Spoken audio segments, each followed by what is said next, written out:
everybody? Jason Sarni here. Welcome to another edition of the Addicts Network podcast. We got a terrific show here this evening. And before we bring in our very special guest, a South Florida media celebrity, very quick news update. We have a Curtis Weaver waive situation. The injured rookie, obviously, per Cameron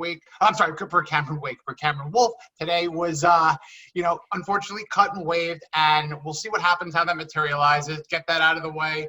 But now we are going to bring in our very special guest, a co-host of the Joe Rose Show on 560 AM in South Florida with Zach Krantz, of course. It is the legendary Zach Krantz. How are you, sir?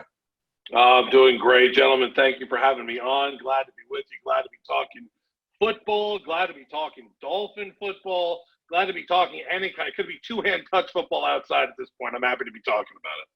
Let's bring on the football. You also have a show in and of itself called Krantz's Corner, and we'll do all the fun housekeeping. You'll let everybody know where we could find you. Sure. All of that fun stuff. But without further ado, let's really start touching on the Dolphins training camp and what you know. But before we bring in some of our co-hosts and Brian Byrne and Drew Welsh, I want you to kind of let us know and let the audience know out there, what's your level of first-hand or second-hand knowledge? Is there media tiers, or what are you guys kind of getting privy to here?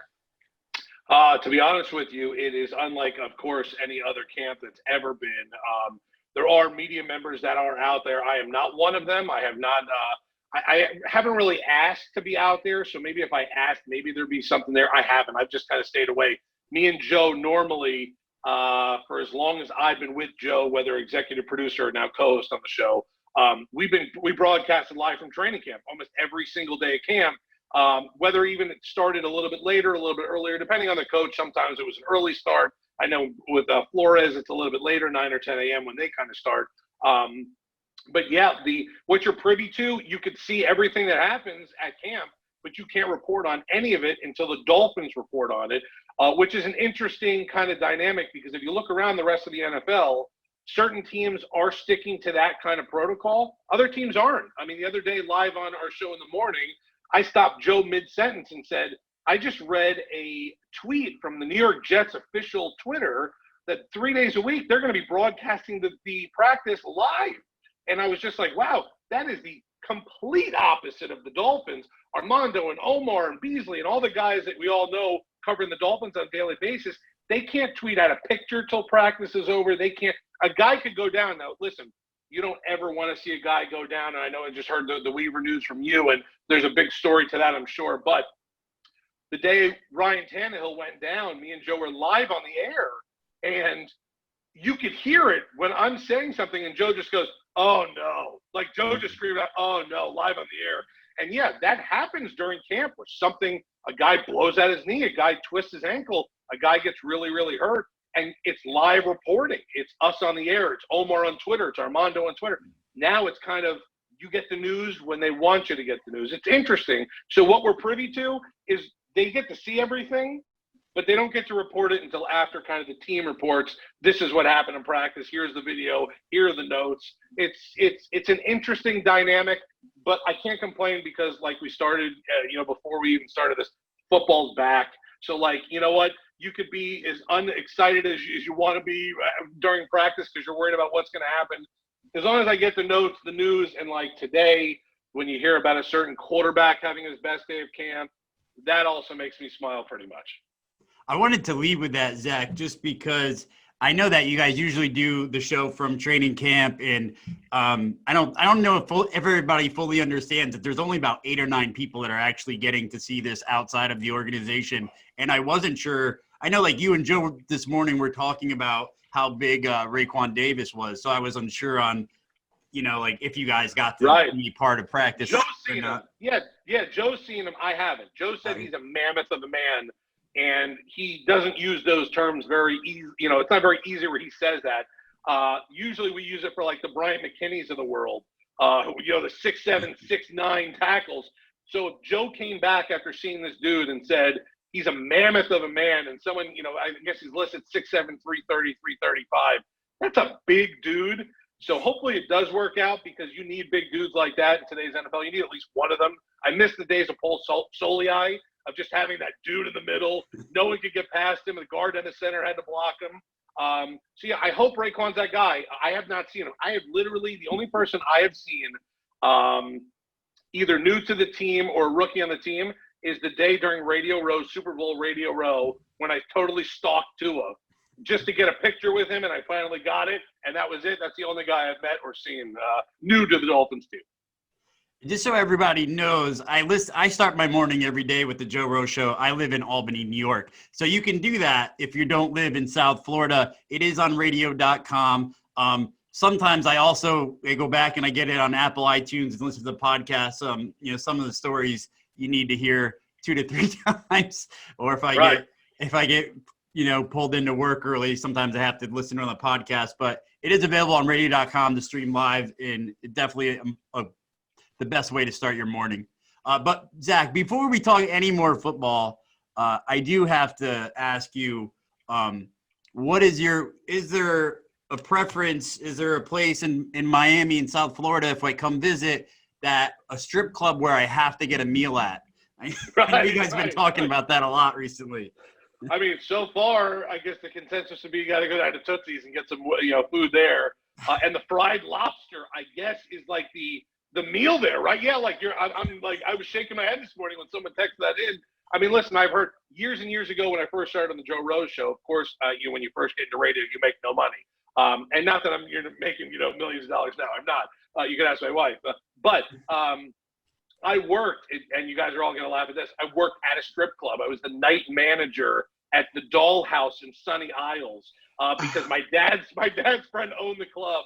And I was a bouncer up at school in Gainesville. So I came down. I was looking for a part-time job, and he gave me a job as like a bouncer, as the night manager. And so I go back there. They didn't have food there, so it was a little different story. But like when I hear people going to strip clubs to eat, I kind of laugh at it. Me and Crowder, when Crowder started doing radio, he used to bring me to this place that we used to get stir fry from. It was a strip club in Davie. It was stir fry, I swear, and it was really good. The teriyaki sauce, there was something up with it. I don't know what it was. But yeah, it's just weird to me to hear all these stories about eating at strip clubs. But I guess at this point, I haven't tried it yet, and I really can't be true to South Florida if I don't get one of those fried lobsters to go. So I told my wife, I found this new restaurant. Let's just not tell her what it really is. Right. Yeah, I was actually going to ask. I'm coming as soon as possible for that fried lobster. Before we get into the nitty gritty, I was going to ask, and I think you might have answered it already. If there was a player which you don't have to name by name, it could be numeric, that is the connoisseur of the South Florida Gentlemen's Club. Did you already name that man who used to play football for the Dolphins? You did. Right. A certain linebacker that also does radio. Yeah. Right. I'm not getting anyone in trouble here. No. And you wouldn't. I would say at that point, there were plenty of times where, we used to do Monday and Friday night shows. Actually, on Monday nights, we used to do a show at a bar, Lefty's Bar in Davie. And every Monday, we'd have a Dolphins player. And this is when, I'm trying to think of some of the players. Rashad was on the team, obviously, back then. There was a lot of Drew Rosenhaus's clients that used to come out and do the shows with us. But during the week, I would tell Crowder, hey, man, let's, show prep for a little while tonight. And he goes, I'll pick you up. We'll go to dinner. I'm like, okay. I don't know where we're going. Down that same street was like the Ale House and Twin Peaks and all these places. And instead of going on the right side of the street, we used to go on the left side of the street. The left side of the street was where the certain adult establishment was that had amazing stir fry. And that's where we would show prep. I'm not complaining. I would tell my wife, and I'm sure he told his wife too. But yes, if I had to mention one person that I thought would be able to give you these certain areas to go to in the adult entertainment scene, it would be Channing Crowder. Right. This is not for me, but this is great stuff. Thank you, Zach. I'm married. Screw that, Jason. We're going to get fried lobster. That's right. Lobster's fine. Right. Go just, wrong. Details. Right. So what we'll do is we'll talk a little bit about football. And obviously, okay. You alluded to the Twitter picture of Tua. Bravo for getting the shot. And I saw it on Twitter today, as you alluded to coming on the show, which is great. Right. 3 touchdowns today. So obviously, forget about Dan Marino. Talk about Tua. Listen, at this point, all we could ask for as Dolphin fans was to try to draft a franchise quarterback and that guy turn into something. Yeah, would it be amazing if this was the next Marino? Absolutely. Am I expecting that? Not at all. And not that I'm saying he won't be really good, because I don't know. He comes from Alabama. Alabama quarterbacks, of course, don't have the greatest record in the last decade or two. I mean, we can't go back to Namath and Stabler, but that's really going far back. I just hope he is that guy that takes the charge of this team, takes the lead of this team, and ends up being a top-tier quarterback. And when I mean top-tier, that doesn't necessarily mean he's going to be in the Brady Breeze category while he's in the league when those guys were in their prime, or Mahomes and Lamar. But let him have top 10 quarterback, and maybe be that guy that takes you to the playoffs every year. I grew up in the early 80s down here in Miami, where it wasn't, oh, man, I hope we have a playoff team this year. It was, man, I hope we get home field advantage. Right. I hope we could host 2 games and miss that wild card week. I hope that we could beat the Bills this year, because every year it seems like they're winning the AFC East. Can we get back to that? Could Tua take us back to that? That's what I'm hoping from Tua. I mean, I'm not looking for the next, the resurrection of a Dan Marino type. But it would be nice if we're close to that. And if Tua comes out, and in 4 or 5 years, we're talking about a guy that's A, a franchise quarterback, and B, this guy's a top 10 quarterback, maybe a perennial Pro Bowler every year. Isn't that what we could only hope for as fans? And I took my media hat off because I'm a Dolphins fan. I grew up on the Dolphins. I get sad when they're bad. I was pissed off last year in the first couple games of the season, because I was like, this might be the worst team in existence. Not only that, they might go 0-16, but if they get beat every week like they did by the Ravens and then the Patriots, and then it was Dallas and I think the Chargers the first 4 games last year. Like, no, I can't handle it as a fan, and as a media member, it's even worse. So what do I want from Tua? I want a perennial Pro Bowl quarterback that doesn't have to be Marino, but has to be Tua, has to be a good player, and keep us all excited every year going into it, that we don't have to get another guy at that position. Because I feel like since Marino, every year we're looking for another guy at that position. Who could fill in? Is it Matt Moore? Is it Chad Henne? Is it Chad Pennington? What about Cleo this year? Well, we just drafted Ryan Tannehill. Like, I'm ready to just sit on that position for the next 5 to 7 to 10 years and not worry about it and build around him and see what happens from there. So I'm hoping. I mean, my fingers are crossed, but I'm hoping.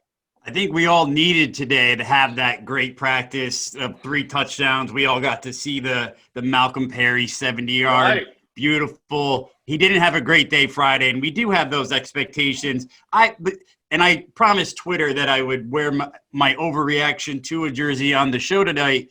I would still bet money Ryan Fitzpatrick isn't even challenged for the week 1 job.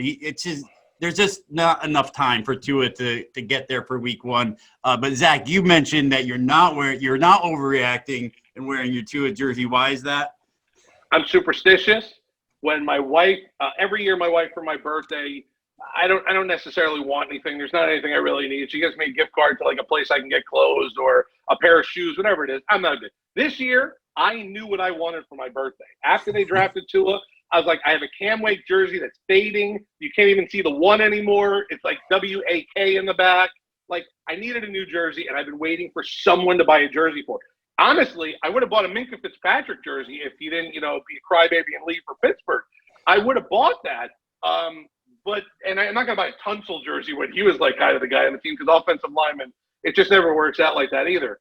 But the day Tua was drafted, I said to my wife, I know what I want. It's a Tua jersey. I need a new jersey. I can't wait. Now, I also promised myself, and I think I said it on the show also, I won't wear it until we find out he's the starter that week. And if it's not this year, I will literally have that jersey hanging in my closet all season long if I have to. But the minute he gets announced starter, week 6, week 7, week 12, week 17, whatever it is, I will brandish it. I almost put it on tonight and ruined it, my superstition. And then I see you wearing yours, and I'm like, you know what? I'm glad I didn't. I have a good story behind it. I don't want to do that yet, even if it's his best day of camp so far. But I will be waiting until Brian Flores or somebody from that team leaks it out that this week's going to be Tua. I wear a jersey every Friday for Football Friday on the radio, even though you can't see it. That first time he's starting, that Football Friday, whether that jersey's tight on me from the extra COVID 15, 19 I put on or not, I will wear that jersey. That's for sure. We need a reveal when it happens. Right. We want to have you on. If you can dedicate that to us, well, Done. That's done. Love it. I think when that's announced like midweek, I think I'll like drive home from work, get my Tune jersey, and wear it for the rest of the day. Because it'll probably happen on like a Thursday. Podcast, right? A special podcast that night. Yeah. Whether you guys have done one for the week or not, even if it's only a 10-minute podcast, the entire time I'll be pointing. Oscar-winning editing by our on-vacation colleague Savak Melton. I mean, I think he's in Switzerland. We'll pull him out. We'll get him out. So. Right. And speaking of colleagues, I know our pal Drew has a question for you in regards to another young, individual in camp, Preston Williams. If you heard of him. Oh yeah. Yeah, well, I do have a question about that, but I want to roll back for just a second, and we do have to be thankful for one thing, right? We're all excited about Tua. We've been waiting for this for years, but at least we aren't Browns fans, where they go through this every 3 years with a top 10 QB every 3 to 4 years. Imagine being a Browns fan going into last season with the expectations of having a video game offense, a young quarterback, Odell on one side, Jarvis, 2 good running backs, and have the bleep of the season like they did. That is that's what the Dolphin fan has felt like the last couple of years, except we haven't had expectations like that going into the season. So yeah, you're right. We're not Browns fans, so I'm smiling about that. Yeah, when the highlight of your season is one of your players hitting another player with a helmet, it's going kind of rough. Right. That sounds right. But to jump back on subject, so I guess Coach Flo was asked this morning during his press release about Preston returning punts again, and said he would still be returning punts. They were going to load manage him because obviously he's coming back from an injury. Right. What are your feelings about Preston returning punts at this point? As someone who loves Preston Williams and thinks Preston Williams could be a number 1 receiver for your team if he's healthy like he showed last year for a while, I'm keeping him as far away from punts as possible. The last thing you need is him in game 1 to return a punt in the 3rd series of the game, tweak an ankle and can't play the rest of the game. And it wasn't because like Gilmore shut him down and like stepped on his foot or something. It's because he did it during a punt return. I know there were times the last, I would say 5-7 years that like when they needed to play, they put Jarvis in there, to try to like spark things up. And maybe that's the case with Preston. And I know that, you lost Albert, so you don't even have that option and whatever. No, I don't. That's something I don't agree with Flores. I don't know how other people feel about it. Maybe he is their best punt returner, which stinks because you hope that there's another guy that can kind of do that and just let Preston be the number 1, 1A, 1B receiver with Devontae, especially if both guys are healthy. I can't imagine with the confidence that Devontae is coming back with and Preston having just an unbelievable first part of that season last year is kind of fits his guy. I just want those guys to play receiver. Pay them to be the receiver. Emergency situation, if Preston's your number 1 guy, you're down a touchdown with 1:40 left in the game. You need a little spark. You're going to get, the ball in your own 10. But unless someone, takes that punt back 20 or 30 yards, maybe in specialty situations, yes. But as the full-time punt returner, it's not something I would agree with as a fan or probably a media guy either, whichever hat I'm wearing. I got to jump in there real quick with that because I have what they would call an anxiety problem watching the Dolphins. And Preston Williams is a guy that I think I'm driving the bus or at least shotgun of the fan club. And I can't see him returning kicks, Zach. It's a very nerve-wracking thing for me. It's the one thing that if I would ever say, I'm not a football coach, but what are you doing? That's it. I think I agree with you. I agree with you. No, I don't get it. And like I said, maybe he is, in their eyes and the special teams' eyes, the number 1 guy. He's our best. He catches everything. He's going to run. He's going to get us 12 yards. That's great, but I just think the opposite of the benefit of that would be what happens if on a fluke play he gets hurt returning punts and not running down the sideline for a 65-yard bomb from Fitzpatrick and gets tripped up and hurts his knee. You're going to have that happen. It's the punt return stuff that kind of spooks me with Preston. Let him come back, let him be healthy, and let him have a full season, hopefully, with Devontae as the 1-1 and Gesicki in the middle. To me, that's what you're asking for, and especially with a healthy Fitz. As long as Fitz stays healthy and he's the guy from day 1, I'm totally fine with whoever else they need to. Even picking a guy up that's strictly a punt return guy or a kick return guy, I'm fine with that also. I'd watch you return punts over Preston Williams at this point. Right. Me too. What do you mean? I fair catch everything and it would bounce off my head, but at least you don't have to worry about me as a number one receiver. Right. I'm with that.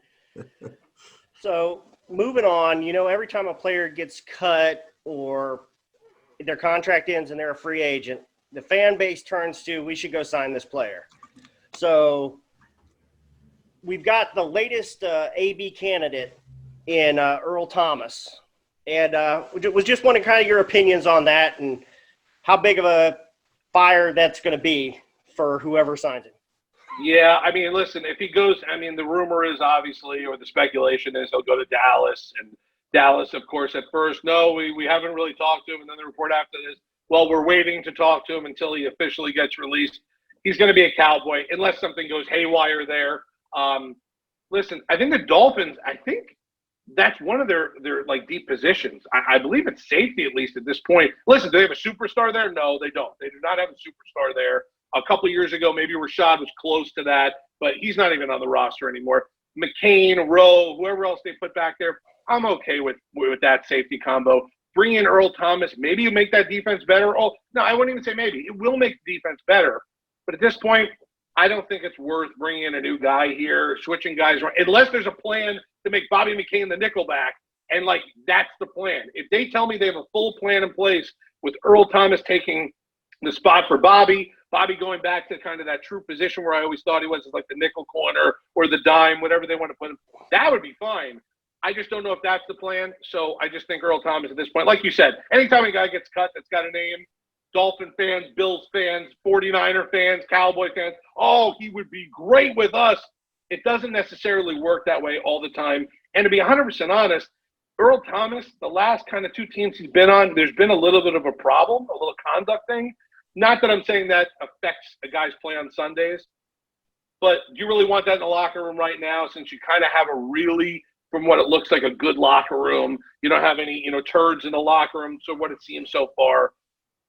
I don't know Earl Thomas. I don't want to call him a turd, but just from what you see, he might have a little turd in him. So at that point, his wife might say that at this point.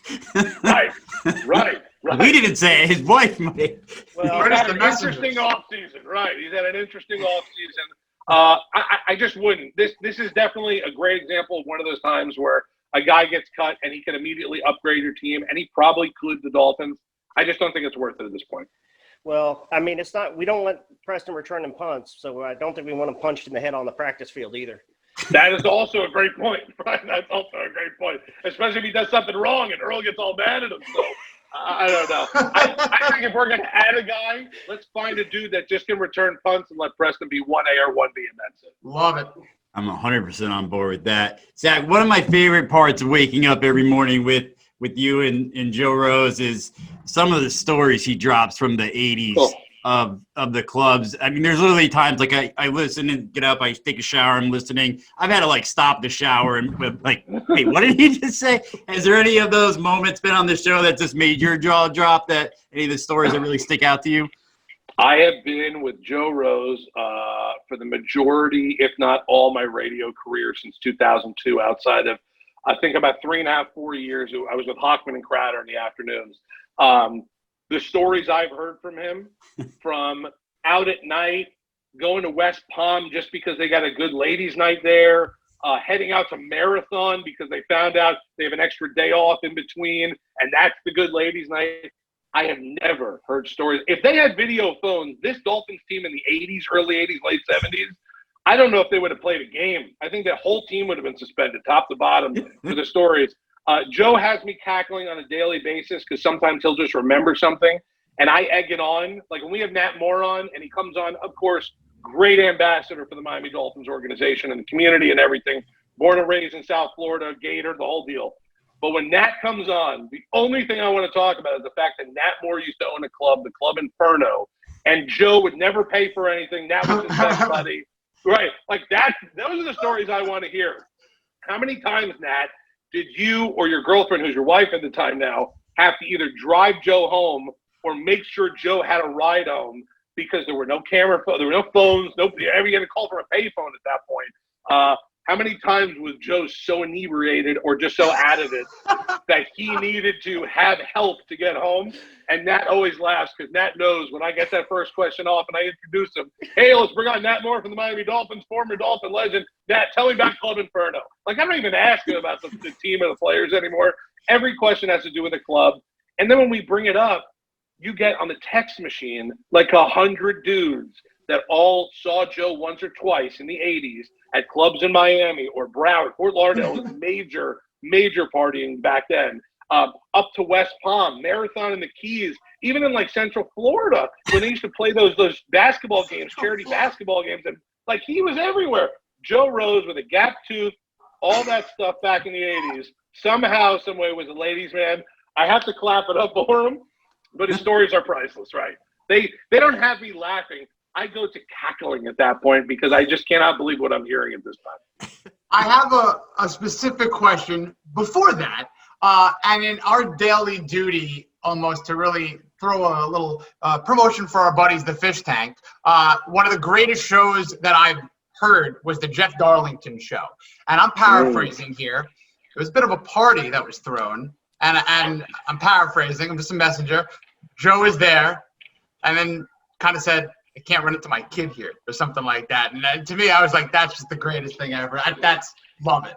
And the Bangy Dangy party. There it is. Thank you. The Bangy Dangy. The Bangy Dangy party was years ago. Jim Mandich, actually, we said it on our show a bunch of times, Bangy Dangy, because we were getting, we didn't know what to say. We had to make up our own stuff to say because you obviously can't curse on the radio. And Joe was very close to cursing all the time. So I had to kind of like make up words. So we just came up one day, I don't know how it started, with Bangy Dangy. Darlington, we just nicknamed him Bangy Dangy because he was single back then, good-looking kid. Like, he was Mr. Bangy Dangy. And then Mandich, for one of his touchdown clubs, did the probably the greatest thing for the Bangy Dangy name ever. He, in the old Mandich voice, what goes on at a Bangy Dangy? Like, he dropped this unbelievable line. I used it every day on the show. I cut it up, put it on my machine. I dropped it all the time. And then we threw a Bangy Dangy party at Darlington's house. Joe was sponsored by Budweiser and Bud Light back then. He picked up cases of Bud Light Lime. We picked up booze. Darlington got porta potties, a DJ, and we had a party on his front lawn. And we named it the Bangy Dangy Party. And at a certain time that night, I was with Greg Likens. Me and Greg went there. Greg was my partner on the show back then, and my partner in the control room. And we went to this party, and at a certain point, I looked over, and I saw Joe's kid, Garen, there. And I looked over at Joe. I'm like, Joe, Mike, you want to take a picture with your kid? And he goes, my kid's here? And he's looking around. And there he is. Joe's son showed up because there were tons of ladies at this party. There was all kinds of people at this party. Joe basically facilitated all the alcohol for this party because of all of our sponsors and everything, which was very nice of all of them. Thank you to all of our sponsors. And right, got to get that in there. Nice. And, Joe literally saw Garen, gave me and Greg daps, did this. Like you said, walked right out and drove home.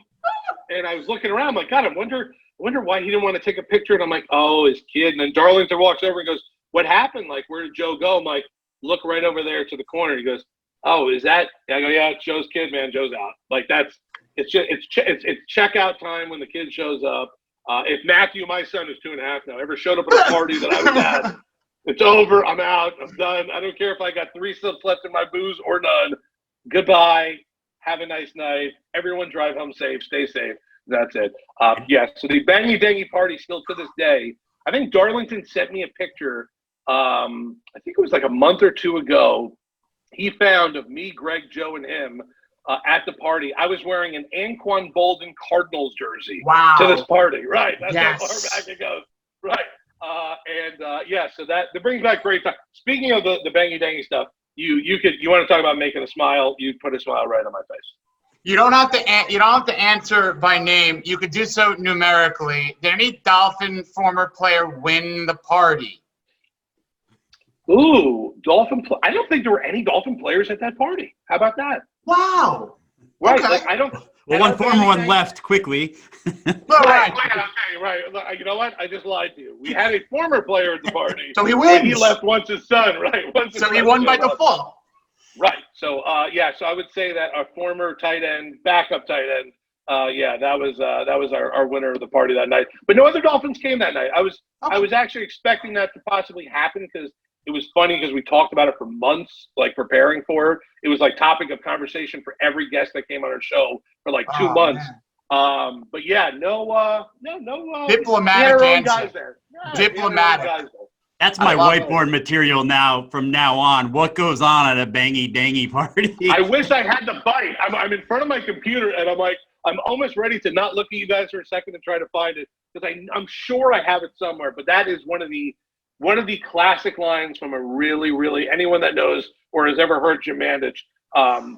One of the classics from Jim Mandich right there. What goes on at and he did it at the Touchdown Club, that charity thing he did every week for the Dolphins. So that was even more like you had all the elite like Dolphin like alum and people that had donated money to the Dolphins charitable foundation. And the first question out of Manich's mouth that day at Shula Steakhouse was, "Hey Jeff, what goes on in a bangy dangy?" And I died laughing, man. That was awesome. That's fantastic. And the question I had was a Joe Rowe question. Now, for those who don't know, and I know you know, obviously, that Joe caught Dan Marino's first touchdown pass. Pardon if I don't know if this has already been told on any kind of show. Where's that ball? For years, we busted his chops about it. He swears to this day he doesn't have it. He said the trainer got it.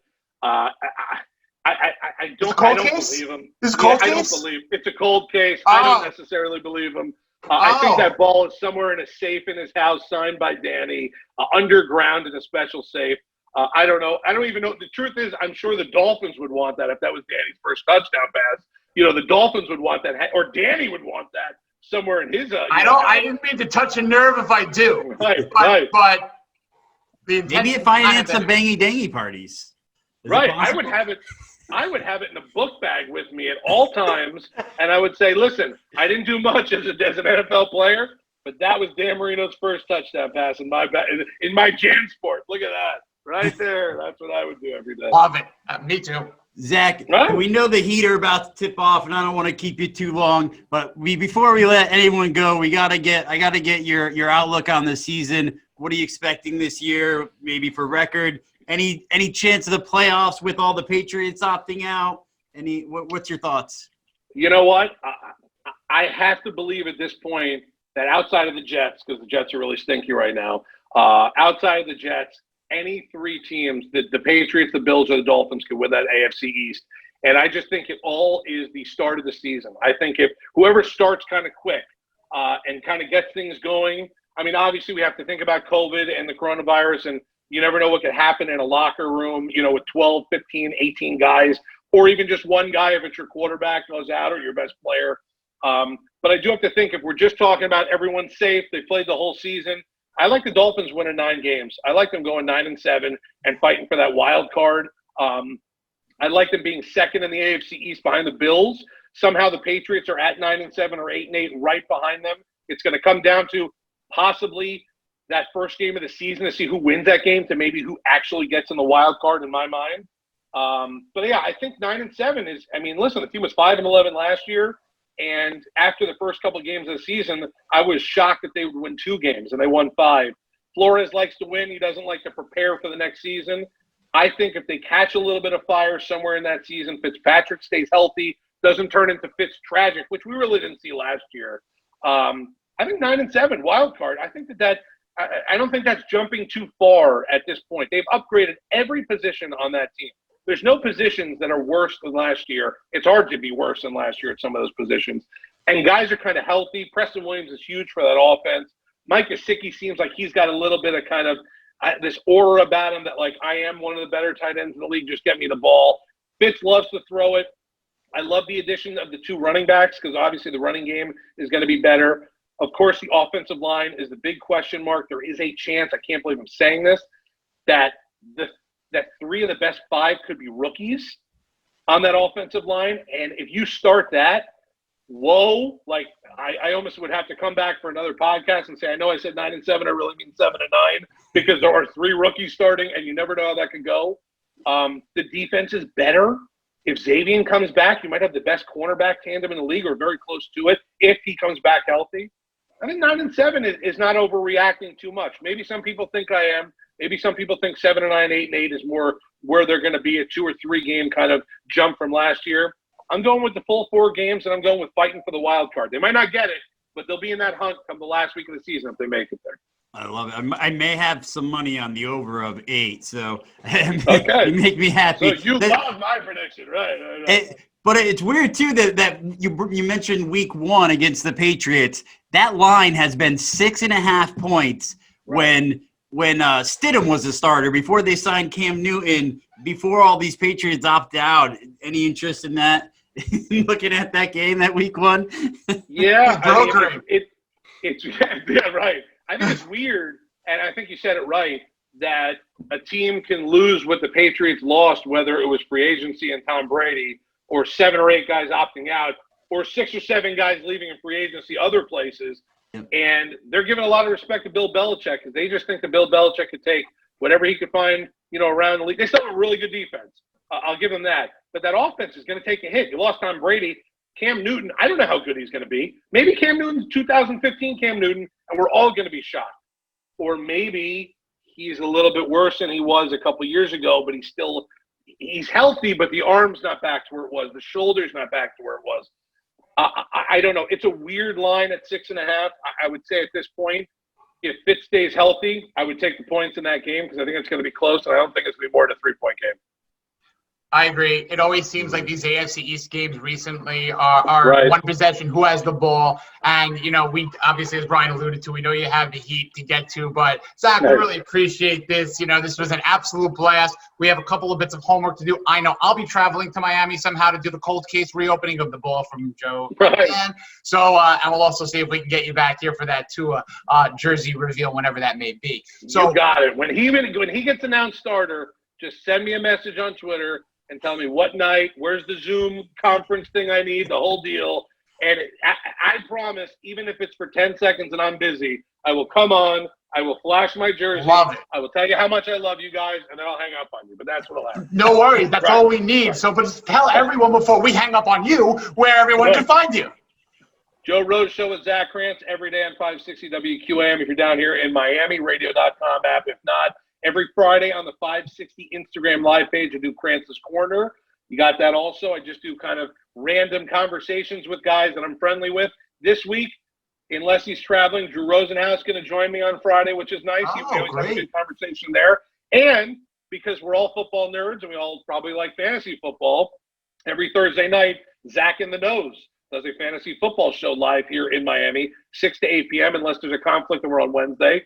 But we're on every single week throughout the football season. Like I said, crossing my fingers, we're on every week of the season. We have 19 shows planned, so we'll see what happens. But there's a couple different ways to catch me each week outside of this podcast. Fantastic. So best of luck to you. Be well. Go Heat. Go Dolphins. Go everything South Florida.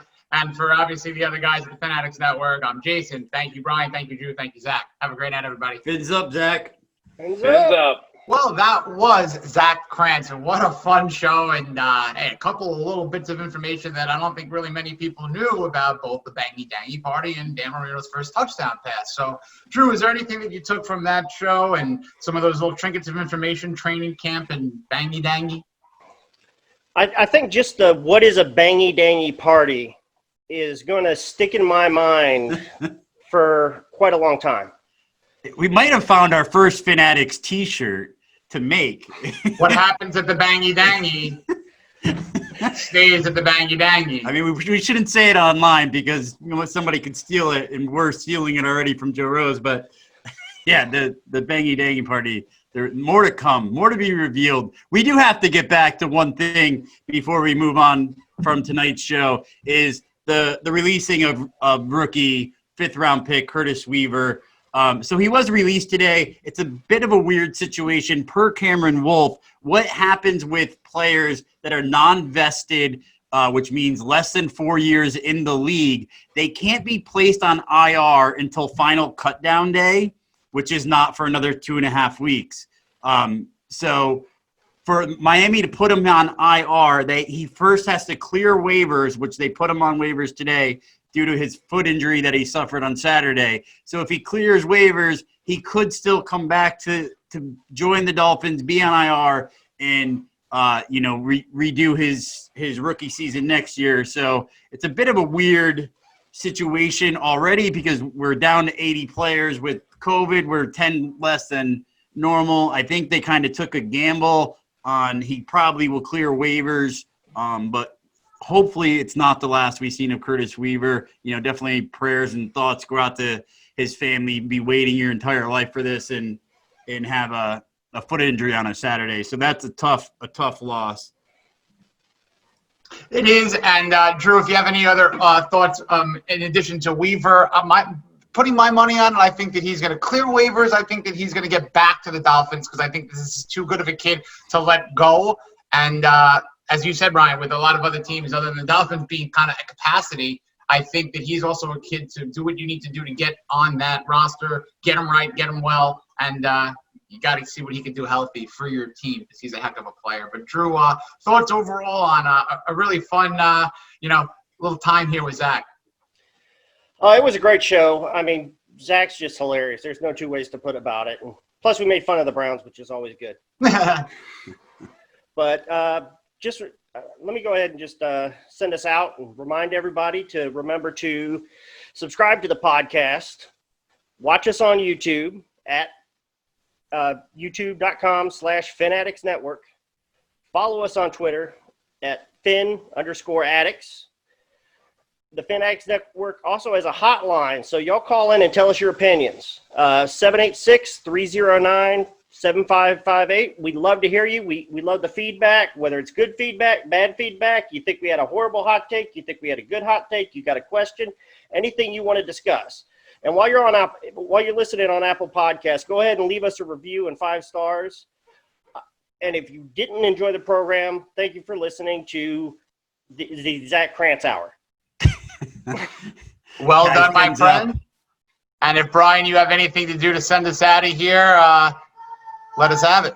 I think we're just all going to go to a bangy-dangy party. Everybody, fins up. Have a good night. This episode brought to you in part by Thrive Fantasy, available in the App Store or Play Store, or by visiting their website, thrivefantasy.com. Use the promo code FinAddicts when you sign up today, and you will receive an instant $20 bonus on your first deposit of $20 or more. Sign up and #PropUp today.